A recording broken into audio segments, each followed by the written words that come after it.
All right, I got a few more minutes to talk about this Joel Osteen. Osteen. All right.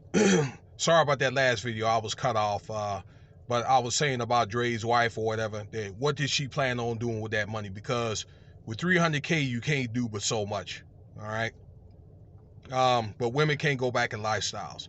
Now, about Joel Osteen, I guess he's getting a lot of backlash now because the guy bought like a $350,000 Ferrari, okay, which he can do whatever he wants to with the money.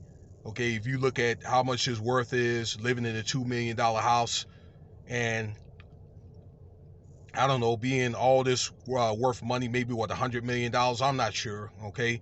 But the thing that gets him is, how can he have all this money and he's not helping out the people in Houston? You see, these things add up. When I was telling you guys about, you have to find a way to either defend your church and to be able to do things like help the community, find articulate ways to heal the community, and maybe, I don't know, bring forth an avail or at least suggest like crafts and so forth, because this is what happens, I'm thinking, when you don't, and people haven't seen a lot of fruit with Joel Osteen. Now, he did open that church up, but he opened it up after the fact, okay, after people complained or whatever, okay, during that hurricane. I think it was Hurricane Andrew. So, you know, that is alleged that he's not a man of God or whatever, okay, but to be honest with you, I don't see a lot of fruit from this man. Yes, he can do whatever he wants to do, but I'm just thinking in that type of position that he's in, that people do want to see a lot of that talk that a lot of these spiritual leaders or whatever, and a lot of those guys are in the craft, okay, like Jakes or Creflo, you know, Dollar, all right, TD Snakes, all right, that they're not really seeing these miracles um, unveil or being brought forth.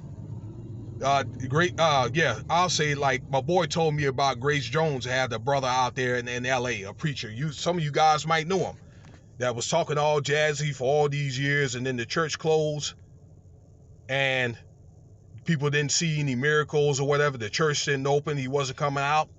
The story I got, okay? And this guy's on the radio crying to have his people back and all that. All right, just so he can be able to get donations. That's the story I got. Okay, so yeah, I mean, yeah, he's doing fine. Okay, this is Joel Osteen. All right, but I question heavily if he is a man of God. And I'm just thinking, when we have these end times, stuff like this, it's going to come out about who is the true saints or prophets or whatever, and who's not. Okay, because I told you guys or whatever that, yeah, it's easy to talk about scripture and, you know, to talk about doctrine, but actually commissioning that, hit Jesus' commandments and all that, and the Most High's commandment is the other. And many people are not seeing the work. Am I saying all leaders are like that? No, not all. There's some that will, you know, commission that work, but it's probably like a lot of low profile, smaller churches or whatever. Okay, a lot of the church preachers like this guy, okay, they get a certain status or whatever, and it's all about money. All right, it's all about dollars and cents. They don't look at it. I believe it was Robert Tifton, all right, that they told a story about this guy where he mocked preachers and he preached in tents or whatever, and got money, all right, from envelopes to help out handicapped kids, and they took that money and threw it away in the garbage can. Okay, public information where they found the envelopes, and this guy turned out to be a liar. So I do question Joel Osteen if he is a man of God. Okay, because again, any man of God is going to commission his work and so forth. So I just think that spiritual leaders, it is time to step up and do a little more. And that's my opinion on Mr. Osteen.